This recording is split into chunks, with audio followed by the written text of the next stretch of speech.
Are you a human being? Are you also a Browns fan? Well, if you said yes to both of those things, then there's a good chance you're probably a little tired of our local Cleveland Browns sports media. Same old thing, day after day, night after night. It's time to hang the cleats up. It's time to pass the torch. If you're looking for something fun, something fresh, something where four people literally smack themselves in the face over and over with hot take after hot take, that my boys is down with the Browns is where you want to be. It's just good for your soul. Available on Apple Podcast, YouTube, and Twitter. Getting down with the Browns. And welcome back to another episode of Dine with the Browns. I know you can tell I'm not in the normal spot. I'm on site right now. Been digging into this draft a little too hard, got removed from the American coast. So we're on site somewhere undisclosed.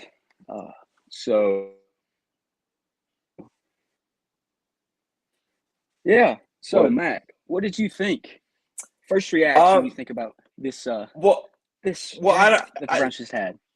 But I mean, before we get into the draft, you just kind of cut out for like 15 seconds there, and you're wearing a Kentucky shirt. So yeah, it's I have the Kentucky shirt. No, I don't. No, think I mean like the cutout, but woof. But before we go into the draft here, I did want to talk about some news.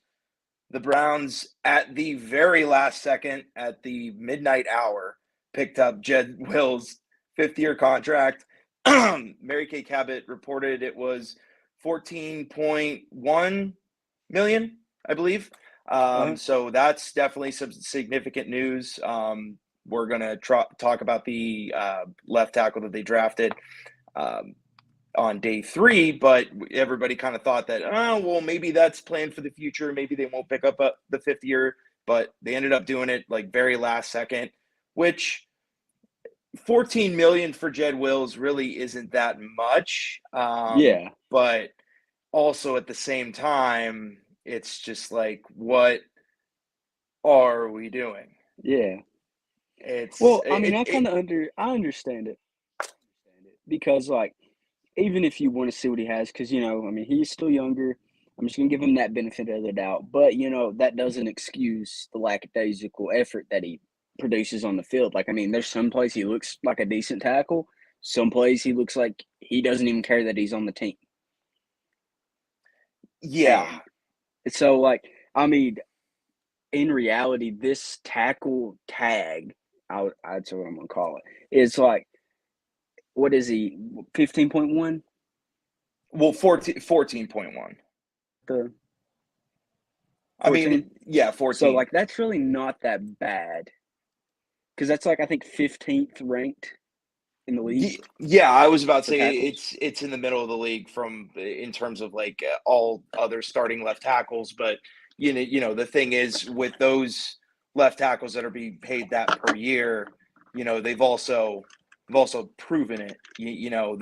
They're on their deals that are kind of past their rookie ones. They've proven in this league that they can be a starting left tackle, and Jed is just not there yet, I guess is what they really want us to say and what they've been telling themselves, because I'm on the same I'm on the same wavelength as you. It's 100% his effort, always has been. And unless he changes it, that's how it's going to be in the future. It's not technique. It's not, him physically. He's, in terms of like build and strength, he's top percentile for sure. One of the reasons why they drafted him is because of his long arms and his big wingspan.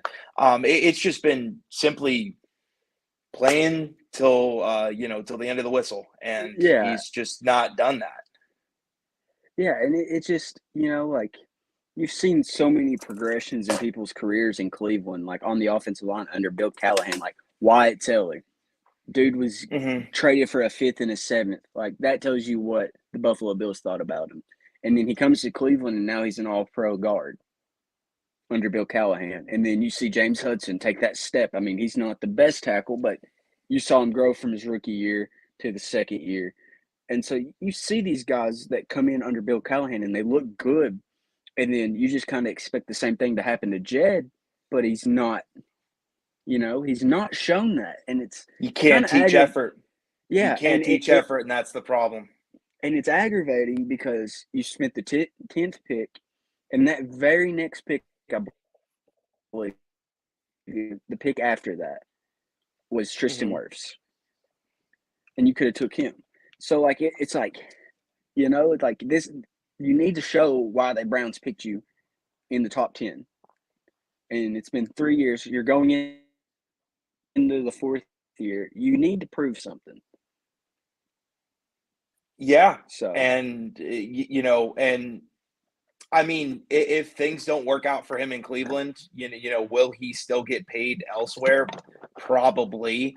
Even if it's a failure for him, he's still probably got a decent, maybe a couple years left in the league. Because just simply, and part of the reasons why the Browns still are hanging around on him is because he's got the prototype size that you need, as well as some physical attributes. He's still pretty young, but again, I mean, he's just if he's going to stay here, he's going to have to put in the work because to be honest, I mean, he's got now two players realistically on his heels for the first time in his career. Because I doubt that he plays the season that he had down the stretch last year. I doubt that if he replicates that, they're going to want to pay him another $15 million, a year. It's crazy just to see, but in terms of like, I want to see this guy succeed, right? You have your franchise quarterback here. He is a bit of a scrambler. He's going to hold on to the ball a little bit longer than most quarterbacks, absolutely, because he's trying to look for something downfield. He's trying to make the magic happen, so to speak. But the offensive tackle that they drafted out of Ohio State, Jones, is just one massive human being. And then we have the third year of James Hudson. So it's going to be really interesting to see. I don't think that either of them beat him out in camp, honestly. I think just because they've seen the good of Jed, and there has been some good of Jed. So I really do think that, I mean, he's going to be starting week 1, absolutely. Am I happy? Am I thrilled about it? No, but he's going to be your week 1 starter. They picked up his 5th-year option, and just hopefully he turns it around. Hopefully he finished through, his blocks, and hopefully, he becomes the left tackle that we all thought, he was going to be. Yeah, and, like, I totally agree. But, like, the thing is like, I mean, we do give him a hard time, but, like, he's a decent tackle. So, like, where he's getting, like, his money at, it's kind of okay with me because he's getting paid as a medium tier tackle. And that's kind of what he is. Like, we know he's not an all-star tackle. So, I mean, I kind of understand it. And where he is still young, so, and like all his intangibles. So, I mean, I understand it, but I'm not for it. But that's why I really like the Dawand Jones pick. Like that's my favorite pick in the whole draft. Dude, like, I can't wait to talk about him. I cannot wait to talk about him. I'm very much excited about Dawand Jones.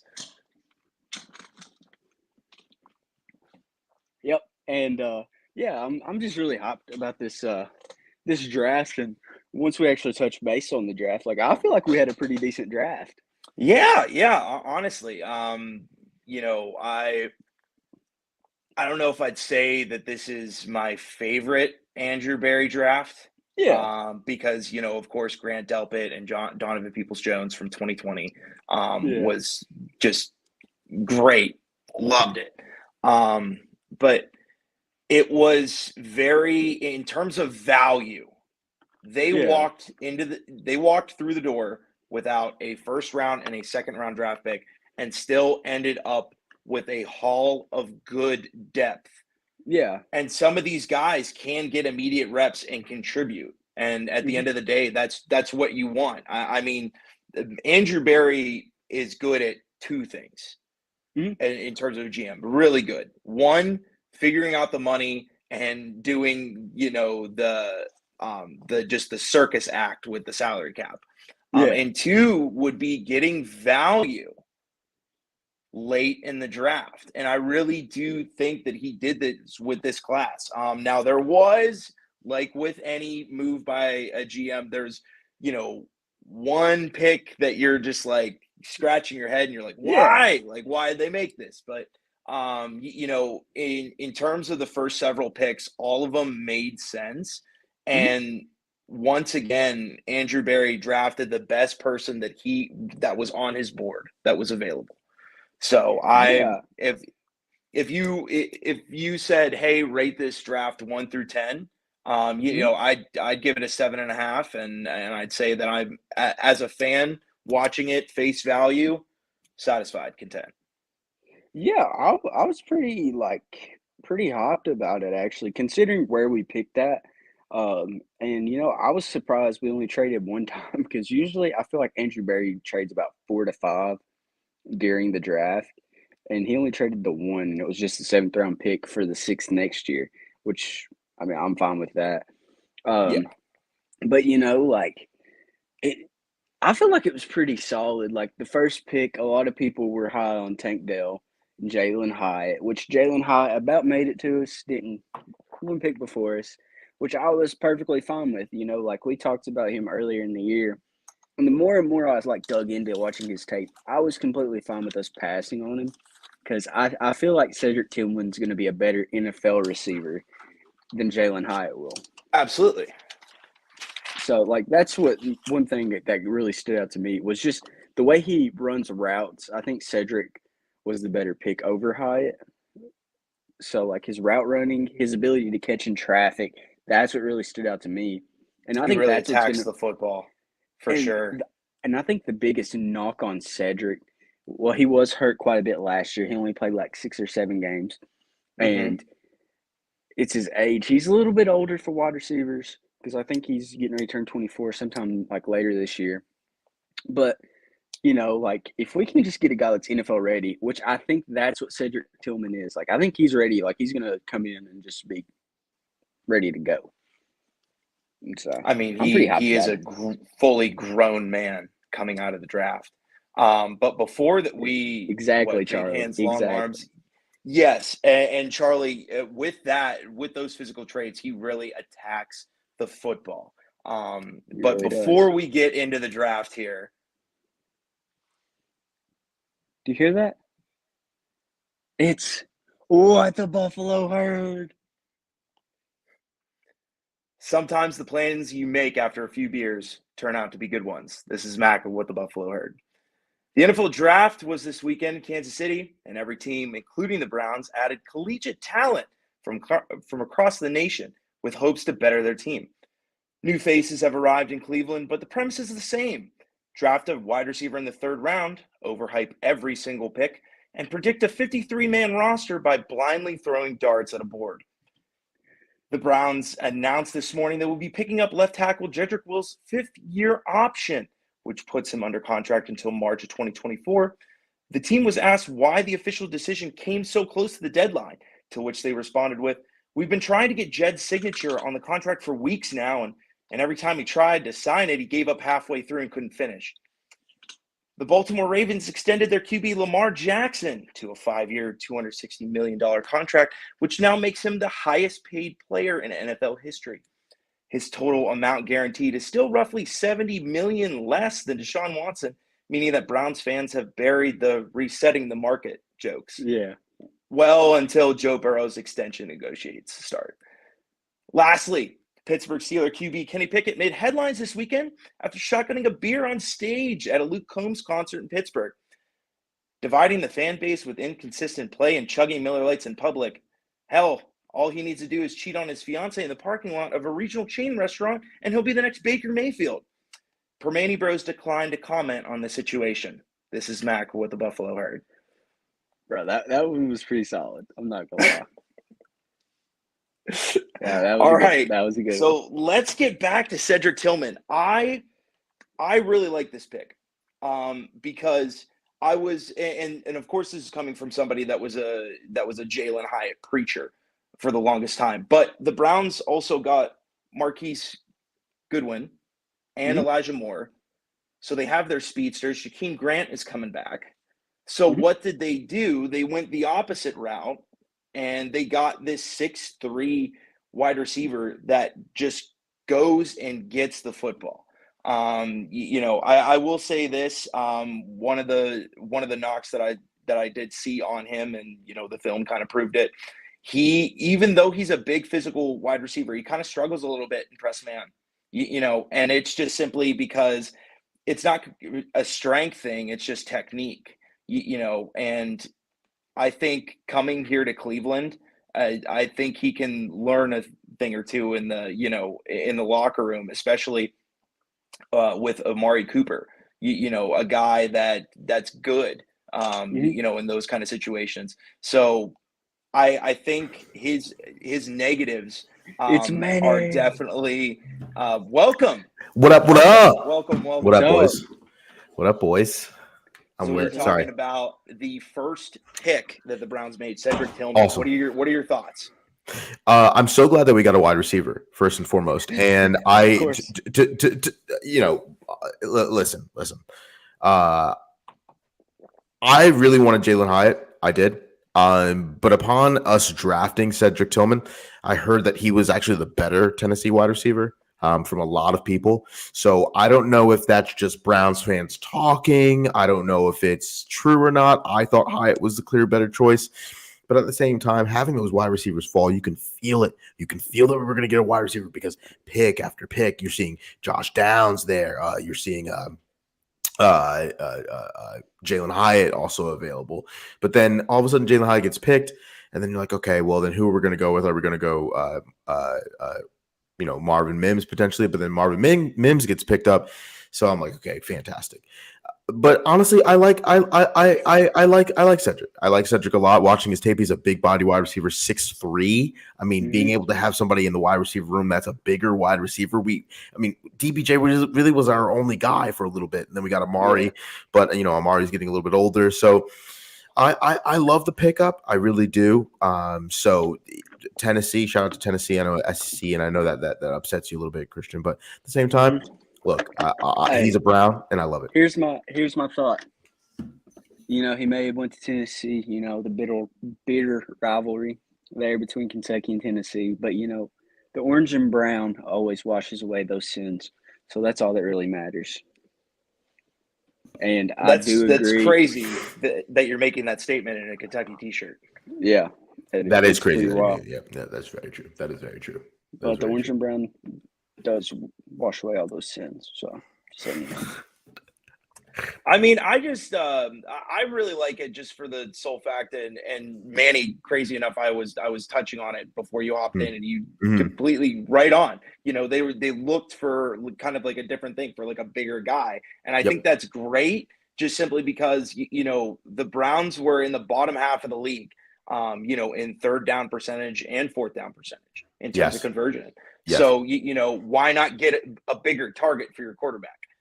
So it really helps. I really do think that Cedric Tillman would have gone before Jalen Hyatt if he didn't miss 6 games getting an ankle surgery. So he's just – you play zone coverage against him. He's going to find the hole in the zone. His routes are very crisp, and he attacks the freaking football. Yes. And you just love that because they always talk about it. And that's why a lot of coaches, when they're looking for these guys in the draft, okay, who played basketball, who can basically go up and get the rebound, who can win that 1-on-1 50 ball. And Cedric Tillman is one of those guys. And he's just flat out just bigger. And I mean, cool. You know, he runs a 4.5, and you're worried about him not having a second gear. But guys that tall, when they're in full stride, they're pretty damn fast. And you know, who cares when they can win? Who cares how fast they are if they can win the 50-50 ball when you need it? Yeah, I completely agree. And then, honestly, being able to have Cedric Tillman, a lot of people are looking at him and saying he's a major steal for the Cleveland Browns at 74 overall. I mean, there's not very many bigger wide receivers in this draft. I mean, a lot of the guys were a little bit on the smaller side. Even Nathaniel Dell, another one, I think out of Houston, he was 5'8". You know what I mean? It's the only wide receiver that I saw that was taller than him was A.T. Perry, and for some ungodly reason, he went to like the 6th round. Yeah.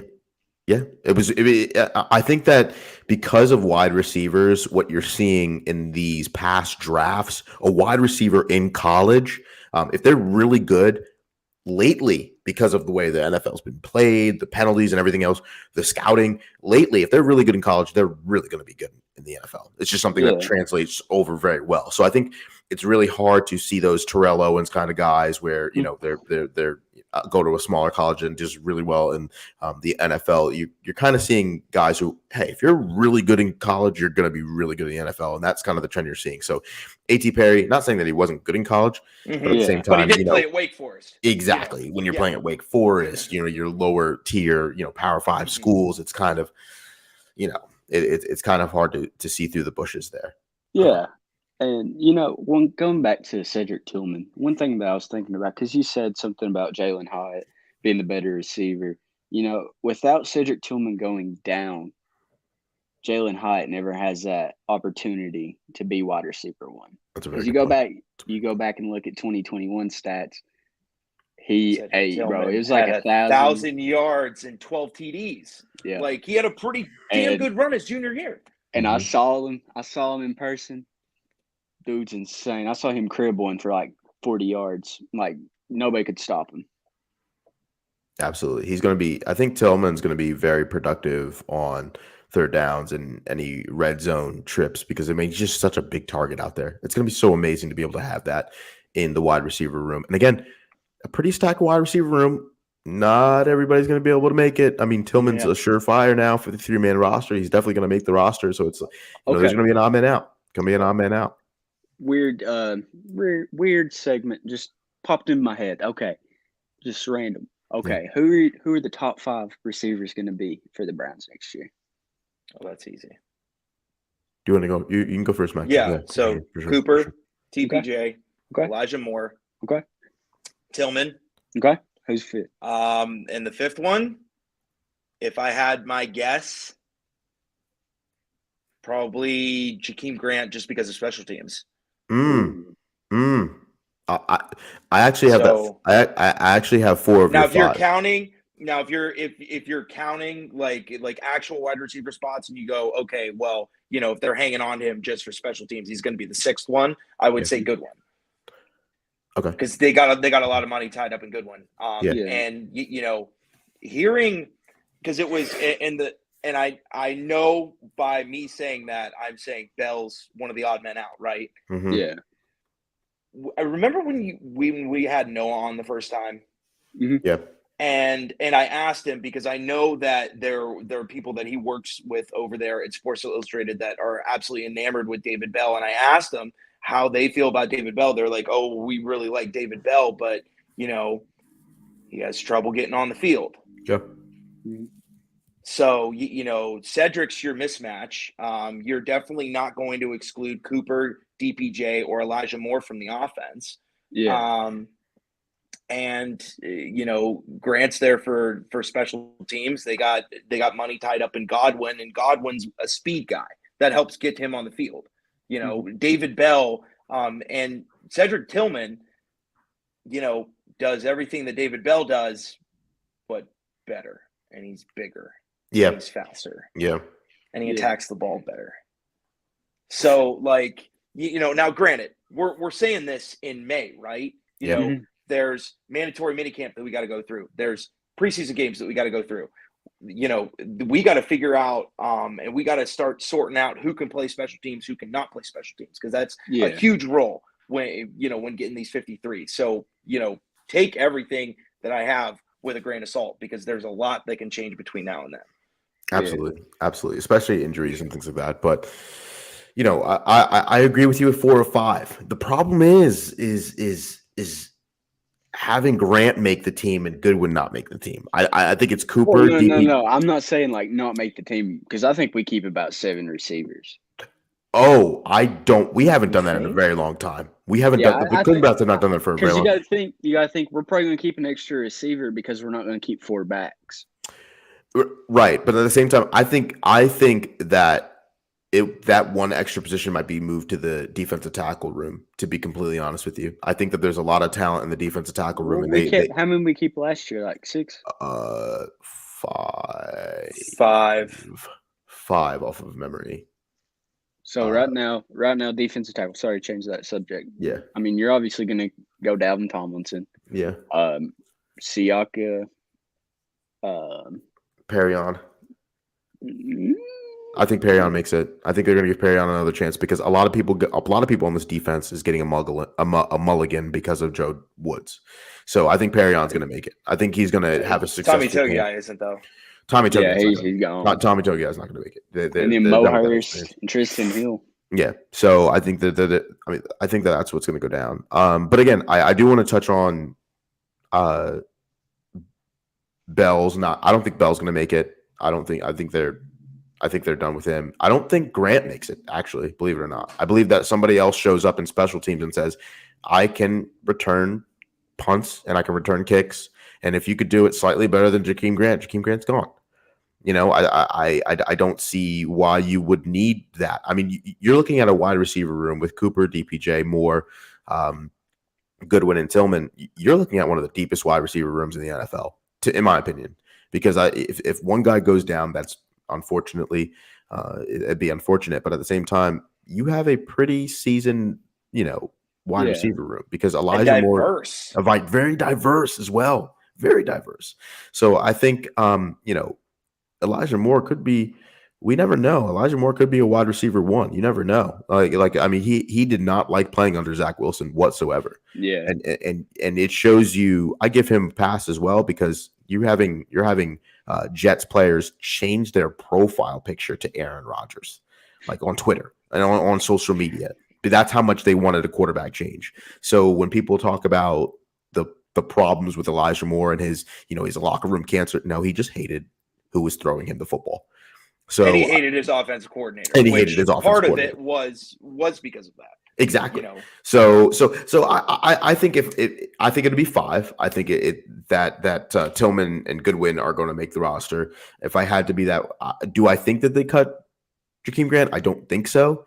I think they're going to find a way to keep 6, just because Jakeem Grant is an all-pro kick returner and punt returner, so it doesn't. You know what I mean? Like, you can't just kick him to the curb. But I think the major thing on keeping him around would be up to Bubba Patron. I think he does the final say on that. Very true. That is very true. If Bubba wants him, I think he stays. But Yes. if he's like, I think this cat could be better, then I think there could be some leeway there. And Andrew Berry is giving these coaches what they want. Whatever they want, he's deferring to them and saying, what do you want? And then you will get it. So, And speaking of what these coaches want, at the 98th pick, our boy Schwartz got him another defensive tackle, and he seemed pretty hyped, and that he wanted Siaki Ika from Baylor. I was not a fan of the pick, but, if Jim Schwartz wants him, I mean, he knows more about football than probably all of us combined, and then times 3. So, if Jim Schwartz saw something in him, he's obviously going to probably be pretty good for the Browns. So that's, Do you want to go next, Manny? Yeah. Sure. I mean, because D tackle, you guys love that room, so I'm not going to say too much. Mm-hmm. He just gives off the kind of Haloti Nada, Vita Vea kind of big body guys in the middle. And it's from, if you squint, you can kind of get hyped about it. But again, it's just the play on the field. I want to see it translate. He's 335 pounds. Throw him up there with Dalvin Tomlinson. We're going to have a D tackle, starting D tackle right in the middle that it combines of 700 plus pounds right there. I mean, man, oh man, MC Cook, 100%. Nobody knows more than that. So it's like so. Hearing that. I'm just glad that there won't be defensive tackles that are just being thrown around out there. If you're going to be that big, at least cover like if you're just going to be a sliding door, a revolving door, at least be a bigger revolving door. You know what I mean? It's going to be a little harder for you to be thrown around. Okay, so you said if you squint hard enough, he kind of looks like Vita Vea. Yeah. Or Haloti Ngata. I hope, but he doesn't play like that. When I see it, I've seen this movie before. Yeah. Back in I believe it's 2015 Yeah. with our first round pick. Oh, okay. All right. That's the vibes I get from him. Okay. But he could be the potential that Danny Shelton showed. And he could actually be that. But you never know. So I'll start with the negative and then end with the positive. Let's do it. Always end on a positive. Let's do it. Always. Hate the pick. Love the player, and I'll explain why, but I hate the pick. And the reason why I hate the pick is because now either him or Dalvin Tomlinson is going to have to play the 3 tech, which means penetrator, which means you got to be a little bit more light on your feet. Both these guys are not the greatest in terms of and it's not even like a getting out of your stance thing. It's just quickness off the ball. Neither of them kind of have that step. And the big thing is, so Fletcher Cox, one of the best defensive tackles in the league right now. And so one of the guys that is on the field a lot in terms of defensive tackles, because the big thing is you have to think, is this guy going to be on the field in third down? So Fletcher Cox, he takes 497 rush snaps on average. That is almost 200 more per year on average compared to Dalvin Tomlinson. That equals out to about 10 snaps per game. So now you're asking Dalvin Tomlinson to up his snaps or Ika's. And, they're both the same size, right? Dalvin Tomlinson is 10 pounds lighter, but they're both 6'3", 325 and 335 respectively. And they're just absolutely massive. So they're going to have to figure out what they're doing with that. Now, I will say, to end that negative point, Jim Schwartz is a damn good football coach, and he's a damn good defensive coordinator. So if they really wanted that guy and this is their guy, I fully trust it because that means that they have a plan. Now, the good thing about Ika, Jake Trotter tweeted this stat from ESPN, 30 QB pressures in the last 2 seasons. That's second in the FBS. He is one of those guys that will take an offensive lineman and put him 15 yards in the backfield. And establishing the line of scrimmage is one of my favorite things to watch in a football game. I mean, nothing gets me more amped to see a man just be driven downfield like that. And he's just a strong guy. He's really good against the run because it's almost impossible to double team him. But to your point, Christian, that was my fear when I saw the initial pick because I didn't see a lot of this guy's tape at Baylor until recently, until he was picked. But my first thought is oh great, a super heavy defensive tackle. Vita Vea has been Vita Vea and Vince Wilfork have only been like those kind of defensive tackles that are like just an absolute, excuse my French here, but brick shithouse, and still be really good playing football, right? Yeah.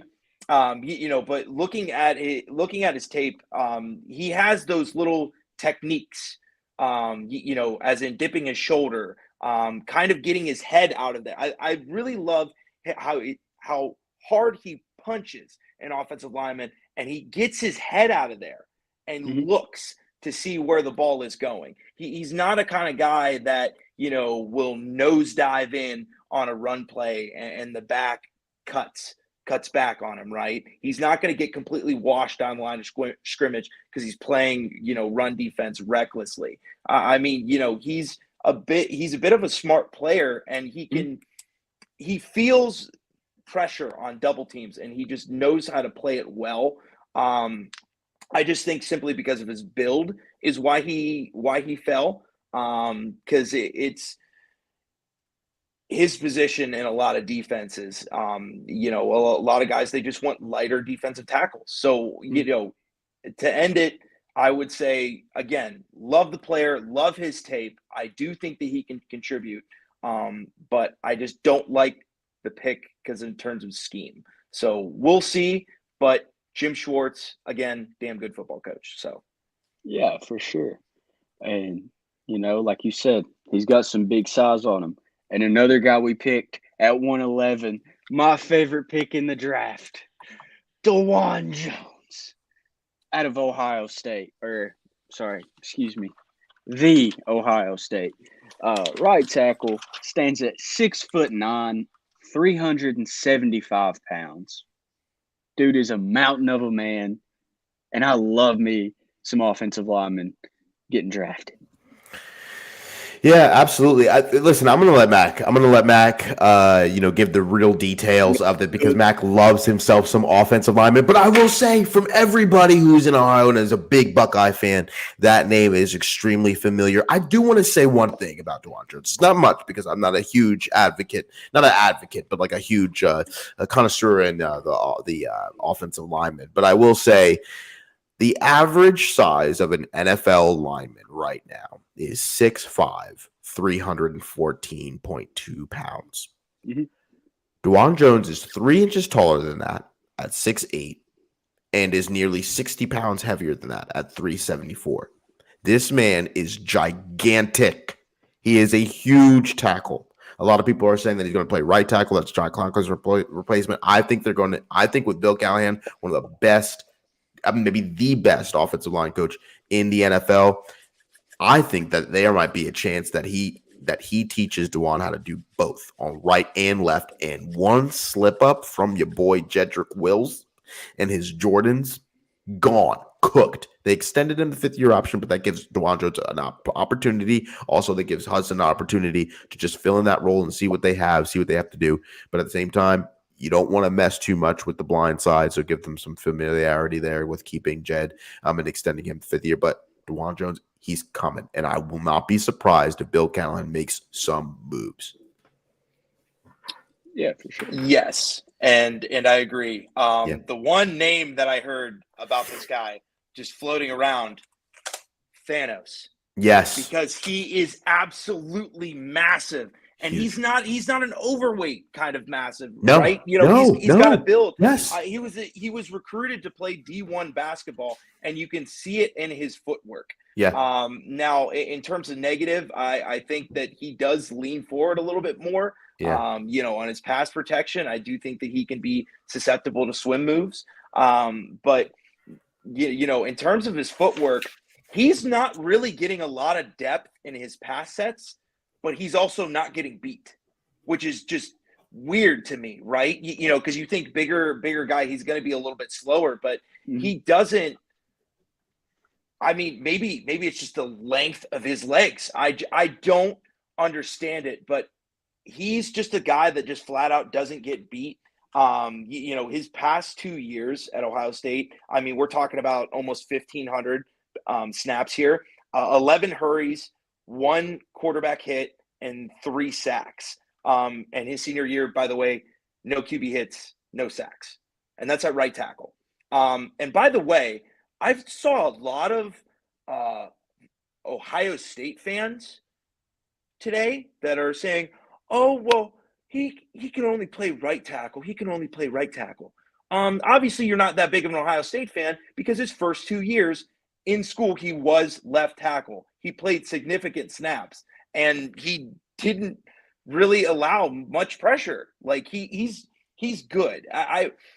The reason why he fell, I just simply think is just he's again, he just leans forward a lot. But you want to talk about a guy that finishes his block every single play, and it doesn't even matter because there was a few times, and just like any offensive tackle out there, he got beat a couple times, in pass pro, but he still sold out, and because of how long his arms are, he's able to get his hands on a guy when it almost looks like all is lost. So I do think that he might have a little bit of problem with holding as well. He does he does this technique. Very rarely do you see people get away with it in the NFL, but he likes to trap people a lot. Yeah. Which it's as an offensive lineman, it's hilarious to do. Because it's one of the I mean, nobody likes getting their face mask completely just thrown into the turf like that. So there are a chance that he might get called for that maybe once or twice this season, but his footwork is great. He finishes his block, and with his length and his just attitude and how he plays the position, I do think that he can contribute this. And with Bill Callahan. So this is before he gets to Bill Callahan. I mean, we saw how Bill talked about Ethan Poshik coming in, and everybody called me crazy. They said, "Oh, I don't know if Ethan Poshik can, be this starter, but he ends up being, top 5 center in the league." So you give. And Bill Callahan used to describe him ball of clay. So give Coach Callahan another ball of clay here. Give him the best frame that the NFL has seen to date for an offensive tackle.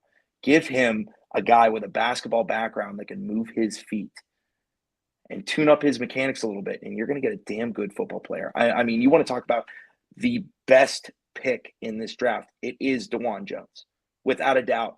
Without an absolute doubt. Now, will he have a, maybe rough first couple games as an offensive tackle? Sure. As any young guy would. I mean, he's still 21. So in terms of him as a player, he's still got a while to go. But best pick in this draft, DeJuan Jones. Yeah. Thanos, welcome to Cleveland, buddy. Yeah, I'm pretty hyped about it, and I was pretty hyped about the next pick we had out of Missouri, Isaiah McGuire. And I know Mac's been preaching about the defensive line, so have I. Manny not so much because he's been talking about wide receivers all the time, all day, every day. I think Manny would just prefer a 53-man roster, just Of straight wide receivers, please. Yeah, and no defense, just straight wide receivers everywhere. But what was your initial thoughts when you saw that name pop up on the board, Manny? Yeah, I mean, a lot of people love his size, and so do I. He wasn't exactly the defensive end that I was thinking about at that moment, but a lot of the players that I wanted were off the board. But as we got later into the draft, his name popped up a lot on Twitter and from a lot of different Brown spokespeople. But, he has an extremely, as quote unquote, NFL ready frame, right? I mean, the guy just looks like an NFL football player. So that's huge to have. But again, a lot of people think he's going to be Jadeveon Clowney's replacement. I hope that we are able to get more production out of him rather than what we've seen recently from Jadeveon Clowney last season. The season before that, it was fantastic to see what he was able to do. But if we're just able to get a couple of big plays, take some kind of pressure off Miles on the other side, that would just be helpful because Miles is going to be double teamed all day, every single day, especially because no one knows who the heck Isaiah McGuire is from an NFL standpoint, right? I mean, you're going into the game, it's Myles Garrett, right? You might see Dalvin Tomlinson, all right, fantastic. That's where it stops when it comes to defensive line. We're not going to get any kind of respect until we show that we need to get respect. So I hope that Isaiah is able to come around the edge and, get a sack here or there, or at least be, win some of the hand battles one-on-one, just so some people need to slide over there, maybe chip him once or twice a game, just give some pressure off of Miles because we got to get him some sacks, and especially without the play of the season before 2022 Jadeveon rather than 2021 Jadeveon rather than 2022 Jadeveon, because that's where you're getting a lot of your sacks from the other side, is if you're able to create pressure. So that's all that I want from Isaiah. I hope that that's the case. I hope that this pick turns out really well, but at the same time, once you're getting to these lower picks, it's hit or miss. I don't want to expect too much, but at the same time, he has some larger shoes to fill, right? I mean, let's be really honest, because what his expectations are, we need somebody to help out Miles. So hopefully he's able to do it. Yeah. And he actually had a pretty productive year last year at Missouri. I mean, 7 sacks, had 7 QB hits, 21 hurries, 35 total tackles, and I think that shows that he can generate some pretty good pressure, especially in the SEC. You go back and look at their schedule. I mean, they played Auburn, Georgia, Florida, Kentucky, Tennessee. So they played some pretty good teams in the SEC last year. And for him to generate that much pressure on a lot of these teams, they have good offensive lines.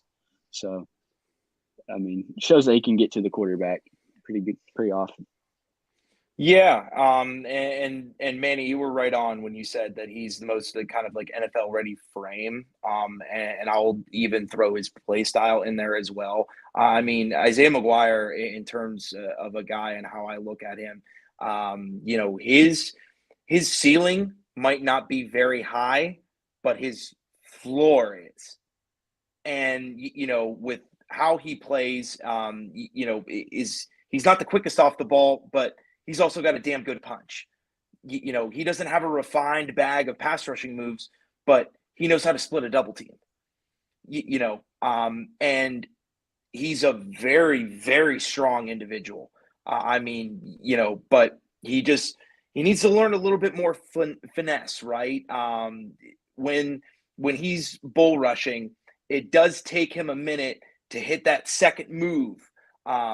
Before he goes to the quarterback. So there are definitely some things that he needs to, clean up. I do think that there's sometimes where he's gap sound, but he does get washed a little bit. There's sometimes where he doesn't feel that backside pressure that's coming, against gap blocking schemes. So, but I do like just I like the fundamentals of this guy, and again, how his punch is great, and he can.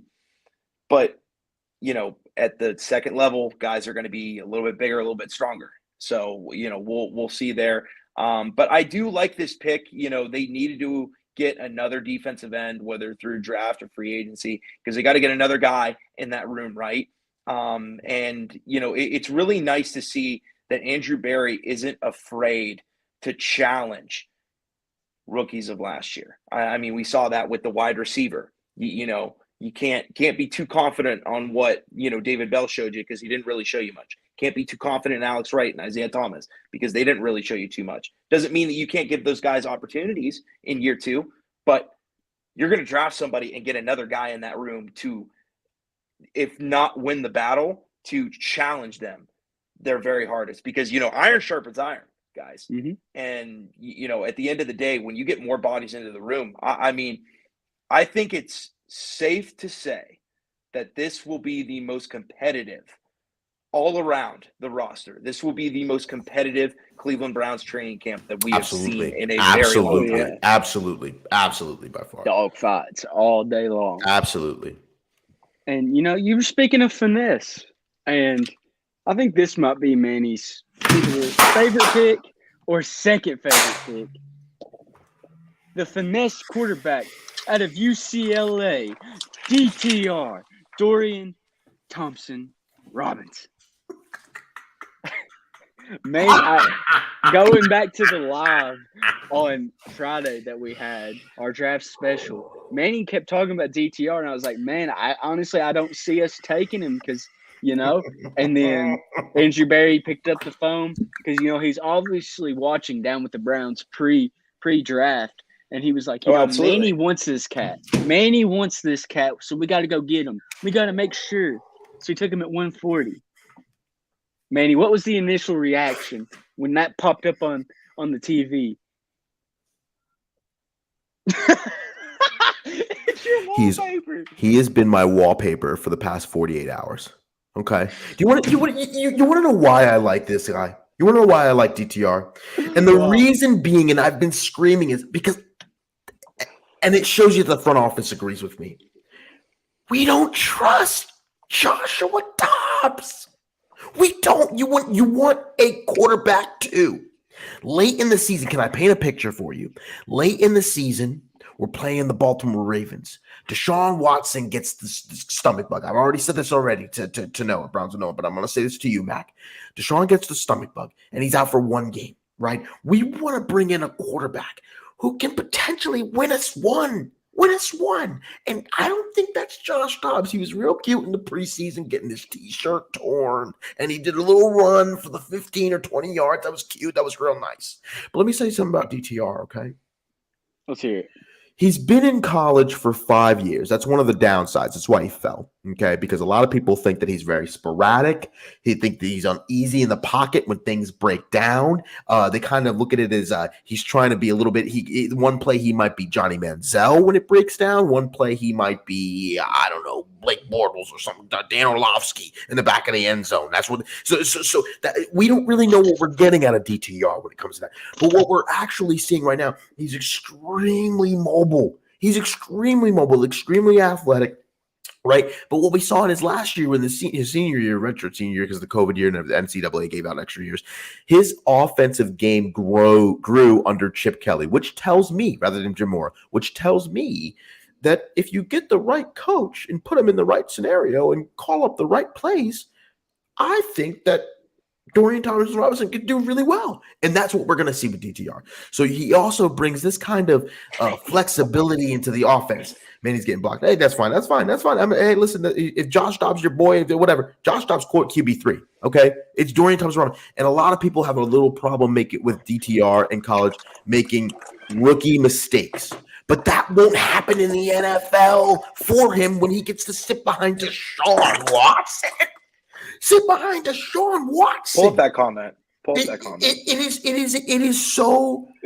is so funny to me, right? It is so funny to me that people bring up Josh Dobbs is going to be the. I don't want to head into a game saying Josh Dobbs needs to win us one. It is DTR. DTR. I've been begging for it. I've been begging for a year. Out of pocket. That's so that is insane. Out of pocket. That is hilarious, but that is out of pocket. But listen, the last thing I have to say, he's a great player. He needs to develop. He's a little bit raw, but at the same time, what better position to be in that for when you're sitting behind Deshaun Watson at QB2? Just watch Deshaun cook because you have basically the same playing style, except your decision making needs to get a little bit better under pressure. But when you give him time, when you give DTR time, he can complete passes, finished 6th in the FBS in completion ratings last year. So he can complete some passes now if he gives him time. But once he gets sporadic and all the other stuff, he can't do too much. So I love DTR. He's my wallpaper right at the moment. So, let's go. So I'm going to do reverse of what I did a couple players ago. I'm going to do the good first and then the bad because I can't say enough good things about the player. Yes. Key thing. Yes. The player. I love him as a player. I wish we would got the pick 6'2". lower. I do. I knew we were going to get him, but I wish he was a little high to get. But But they were thinking what I was. He's an improviser. He's great with his legs. Like you said, sixth in the nation in completion percentage. I mean, 69.6%. That's a good chunk of his passes being completed. I personally wanted, if we're going to go for a quarterback, I kind of wanted Stetson Bennett, but now thinking about it, wouldn't you want the guy with the high completion percentage, on a worse offense compared to a guy that has pretty much keys to the Royce and all he needs to do is just not crash it. You get what I'm saying? So, DTR, I really do. If we were going to get a backup quarterback, I like this pick. But here's why I don't like this pick. Here's why. why on God's green earth did we give Kellen Mond a roster spot last year? What are we doing? And if you didn't trust Josh Dobbs, why did you re-sign him? Why don't you just have Kellen Mond be the backup quarterback? You know what I mean? Sure. Like I don't point. get it. It's a That good point. third It's a good point. that third spot of of a practice squad QB, it's not that important. We're not going through and we're not testing players for COVID on a daily basis. Yeah. Where we don't have a situation to where we need a Like the practice squad 49ers. QB on a reason. moment's notice. But like, I just don't understand what in the hell. Like, so, I'm 100% with you, Manny. I don't really trust Josh Dobbs either. Yeah. I mean, as much tenacity and effort that guy's plays with, and how electric his play style is, do you guys see that Tennessee Titan game on that Thursday? Yeah, no, that wasn't good. That wasn't good. Yeah. It's not going to win you a football game. It's No. going to win them a football game, and it's not going to win us a football game. So, if you're going to pick up a backup quarterback, I like it. But also, it's like, what the hell is going on? And to your point, there's a reason why Pittsburgh kept Josh Dobbs around to be QB3 for a while. It's been like, I think it was like 3 seasons where he was just backup. Everyone knew Josh Dobbs in Pittsburgh because it's like, hey, that's quarterback 3. He's holding the clipboard, having the headset on, game in and game out. We'll throw him out there preseason, but at the same time, we just don't, because that's what Josh Dobbs is not a backup quarterback. He's not a QB2.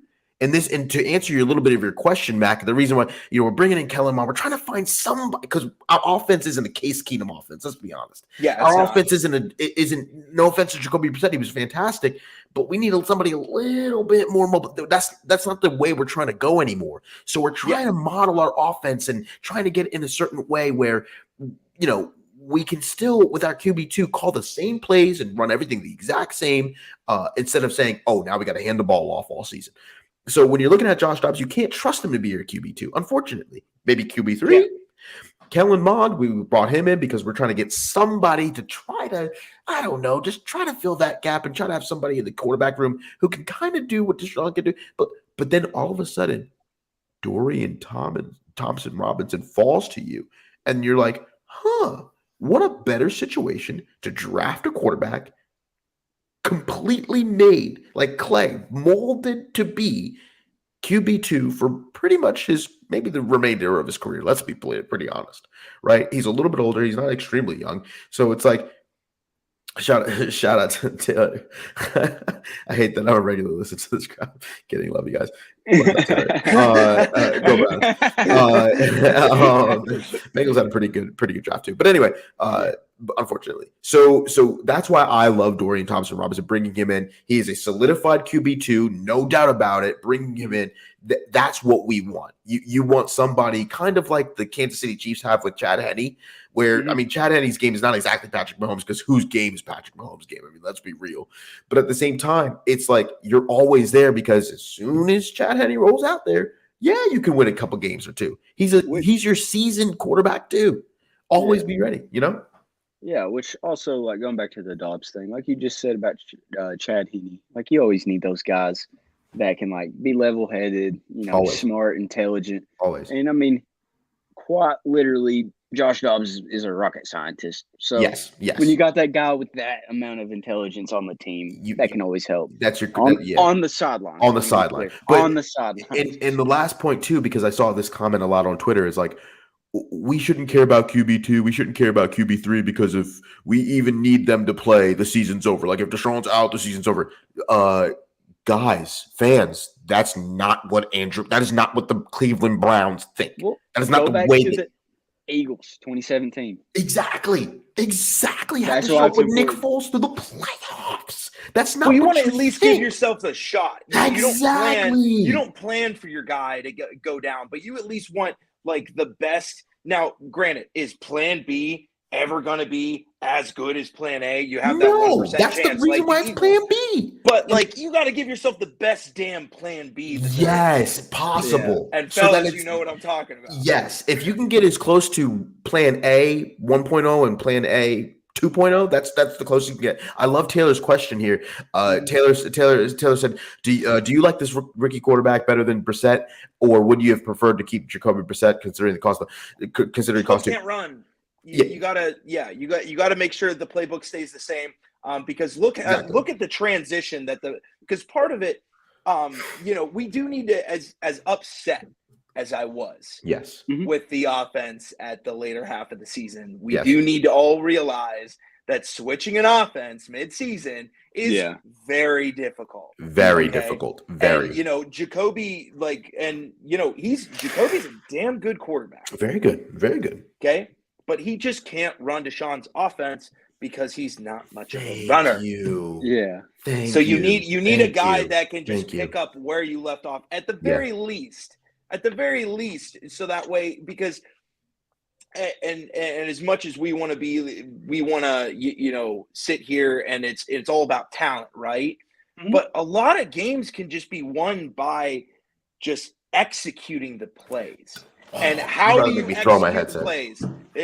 How do you execute the plays? You know the Yes. play. And when Yeah. the plays are the same the entire season, it makes things easier.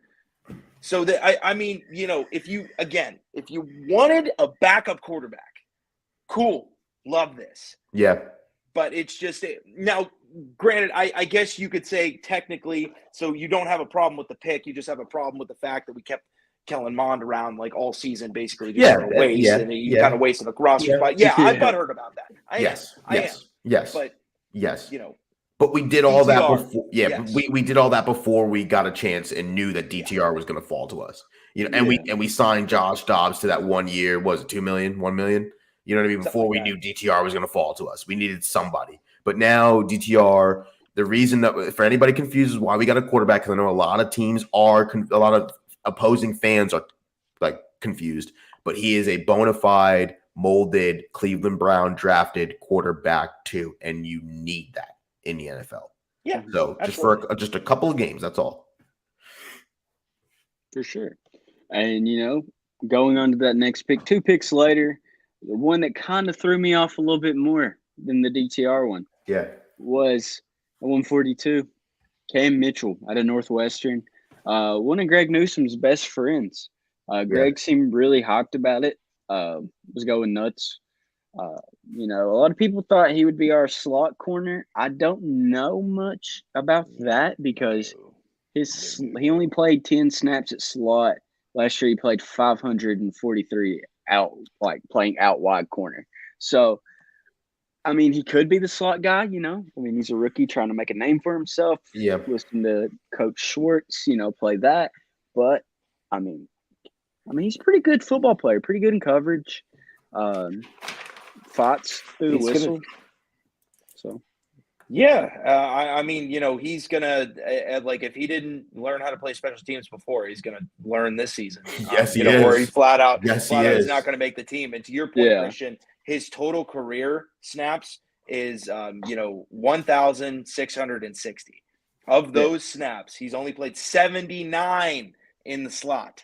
So this is not a slot corner that they drafted here. So he's gonna have to learn immediately how to play slot, and he's gonna have to learn, if he doesn't know already, how to play special teams. But being from Northwestern, he's got a little tenacity, and he's played pretty good wide receivers, within the conference. So let's face it here. These guys that are like the last 1 or 2 picks of the day for the team, they're just depth pieces, and you hope that they can play special teams. Yeah, 100%. And sometimes I'm not trying to I could be wrong, and that's fine. I would love to be wrong, but at the same time, I feel like this pick was more so to make Greg Newsome happy and to get some social media buzz, right? Greg Newsome was lit. I think the Browns were lit. I love the way Andrew Berry asked him, seventh rounder. What type of seventh rounder gets this type of notoriety? But he, the cameras were on him, and Andrew Berry was like, "Hey, do you think you're better than Greg Newsome?" Like, and then he's like, "Oh yeah, I'm better than him." It was a great thing to watch. It was nice. I love the fact that Greg Newsome gets a teammate from Northwestern, and again, he's small. He doesn't. I feel like he doesn't have the type of height and length to be a really good perimeter corner in the NFL. I mean, if he's going to have to learn the slot, he's going to have to learn special teams. He's going to have to learn it quick because, again, just like Max said, I mean, you are a late round pick. Seventh round. It's like, okay, fifth rounder. Was he fifth rounder? Yeah. So sorry. That's just so low. I don't even know. But hey, I'm glad you're on the team. DTR. Yeah, he's one. Hey, listen, DTR I was late for, so You got Well, to. He's so- still so- celebrating at this point. He missed I'm still the- celebrating. I love DTR. I mean, and a lot of people will understand that when the preseason comes because he's going to have a great preseason. But anyway, he because preseason, I got. But the reason I understand the pick and getting more corner depth is because if you go back to last year, our corners and even years before that, we can't keep corners for some reason. Denzel can't play a full season. Who tripped and got a concussion in practice after hitting their head on a bench? Was that Greedy Williams? Was that great? Somebody did that in practice. That sounds like No, I thought it was Greg. I thought it was Greg Newsome. Oh no, it was Greg He went Newsome. up for It a was jump Greg Newsome. ball. Yes, He went up for a jump ball and then he fell wrong. Yes, and, yes. Knocked his head off the field. and he was out for like 2-3 games, and I'm like, Yeah. come on. So you can't have enough. They just can't stay healthy, man. Yeah, So you I can't. mean, I understand that the pick. I hope he Yeah. does well. Like you said, hopefully he's quick at learning special teams. Better But learn Chinese. one thing I've noticed about Andrew Berry is his 6th-round picks are actually pretty solid. They're not bad. They're not bad. They're pretty good. And And, Felton the got next late. 6th round pick. and this 6th-round pick is Luke Whippler out of Yes. the Ohio State. So Bucknuts went crazy Yes. on day 3 of the NFL draft for the Browns. You go look at his stats. I mean, PFF, 82.5 offensive, 81.0 for run block, and 84.1 for pass block. Only allowed 1 sack in his 3 years at Ohio State playing center. Mm. That's insane. Yeah. And the value of that pick's just astronomical. Like, I thought this guy would be like a 3rd-round pick. And you get him 3 rounds later is insane to me. Absolutely. Well, here's the great part about it is, he's got when you're drafted in the NFL at like guard and center, they almost treat it like interchangeably. So if you come in as a center, you've already learned how to snap. So if they need you to plug and play at guard, it's a completely different position, but it's an easier transition than a guard going to a center. He's got a good frame on him, 6'3", 303. So he's big, but not too big. And like you said, his past 2 years at Ohio State where he's been the starter, and he's held his own against some pretty damn good competition. Yeah. Mozzie Smith, he was drafted, I believe, in the first or second round. First round. Iowa, they had a pretty solid front seven. Wisconsin, they had some guys had their name called. This past weekend. Notre Dame.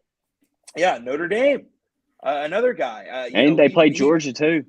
Yeah, which Yep. Understandably so. He would get his lowest grade against Georgia, considering the fact he's playing against Jalen Carter. And that's when he allowed his only sack in his college career. Yeah. God forbid, you play against one of the best defensive tackles that college football has seen in a very long time. Yeah. Eagles got and D-line in general. D-line in general. So I like this pick. Froholt went away, so we got to figure out who's going to be that backup guard in those situations. Could we plug in James Hudson? Sure, but you need another guy. We don't know what Dawson Deaton has. Right. So, we got to figure that out. And Nick Harris is literally, I love Nick Harris, but he also tore his ACL last year. Yeah. And we haven't seen him like on the field since that injury. So who knows? And you know, modern medicine, you know, a lot of times with an ACL, you see ACL, guys come back for you it. can come back But from. you don't know. You had a very solid center on the board, and you picked him. Provides great depth. So I love this pick. Yeah, I love so much what you said, Mac, because again, were you bringing him in to be a center when you have such a diamond in the rough with Posick, and then you kind of already have your backup center with Harris, because I think he understands that he has to kind of get that backup center role and show that he's one, better than Posick, and two, healthy enough to compete against Posick. So you kind of already have your 1 and 2 center. But in a pinch, you can also throw in now drafted Luke Weipler. But at the same time, again, Bitonio and Teller can't play forever, right? I think that unfortunately, you're going to have to find somebody who can come in and play for them just in case. Injuries happen throughout the season, and that's very true. But we have to see more of Dawson Deaton, and I think we also have Wes Martin as well, another guard as well. Does he make the roster? Drew Forbes, does he make the roster? It's like you kind of have to have those linemen that are interchangeable, and it's great when somebody can play center, somebody can also play guard, or you can have a tackle, left or right tackle, kind of flip them each side depending on injuries. So that's going to be very, very helpful. So I think that was what that was, and also it also helps when you're in these later rounds. Try to get somebody who's familiar with the weather, familiar with the state of Ohio, familiar with fans, feeling comfortable. Right. You see people like in Pittsburgh, they just drafted Nick Herbig as well to go along with his brother, Nate Herbig, on the line. He's on the offensive line. Nick Herbig's going to be on the defensive line. So it's like you kind of want that.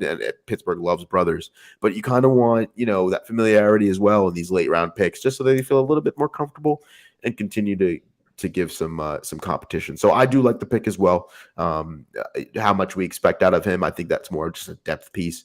And try to get in there and learn as much as you possibly can from one of the greatest guards who's ever played in a Browns uniform, in Joel Bitonio and Wyatt Teller. Yeah, and I'm hopped because we addressed some O-line depth, and you always need that considering last year center position Ethan Posich goes out for a little bit, and now we had Froholt playing center, wasn't too pretty. And he had to learn how to snap. Yeah. That was just, and like, granted, once he played like 2 games at the position, he was significantly better. He wasn't the best, but like, starting out, especially in that Buffalo game, you can tell that man has not snapped a ball in game in a very long time. And, you don't want to be put in that position. So, you rather teach a center how to play guard than teach a guard how to snap a football. Yeah. And, we just finished recapping our whole draft here. What, if you had to put a letter grade on it, what do you put letter grade wise on this draft? I'll go first. I put a minus. If I was being extremely hypercritical, B plus. I think it's hard because depending on what lens you want to look out of, as the Cleveland Browns organization, you went into this draft not direly needing anything really. You've addressed everything in free agency and so far, and that's why we have an A+ in free agency, because we have addressed every single need, and you brought in guys who can actually play their position extremely well. So when you're going into the draft, it's like, hey, let's see if we can get somebody who's a dog in here. And I think it's an A because of the value that we got at the draft pick level, not having our first and not having our second round picks. It's the value in which we've gotten out of 74 with Cedric Tillman. It's the the understanding that you needed a QB2 with DTR. Yeah. The edge rusher and Isaiah McGuire. So it's like, I love our draft. It's not an A. I can't give an A+ because of the sheer talent. Maybe some people might disagree and give an A+ because of the value that we got at the picks. But I don't think that's ever an A plus. So that's just me. I give an A minus, maybe B plus if I was being really hypercritical, depending on what side of the bed I woke up on that morning. Okay. What about you, Matt? So I would say B, because it's they didn't go in with a first or second round pick, and they, like you said, Manny, they got a ton of value and good depth. But it's just, there are also a good amount of questions coming out. We need to figure out if Isaiah McGuire can be that guy that's on the field, rushing third down. We have to figure out what the plan is at 1 tech and 3 tech at the defensive tackle position. I love DeJuan Jones. Absolutely. I mean, like in terms of like best pick of the draft, I cannot say enough good things about that pick. Cedric Tillman, I do like adding him to the wide receiver room, and it does make a lot of sense. But I do think that there were at a couple picks, especially like I think it's 74. But granted, if these are their guys and that's who they went after, and we came away with a pretty solid haul, I could say right off the bat, I feel better about this draft than I do about last year's. Absolutely. So, nothing to write home about, but a B in terms of a letter grade, that's still something you can put on the fridge. At the end of the day, it's not perfect. It has its flaws, but it's still pretty damn good and something to hang your hat on, something to excite you.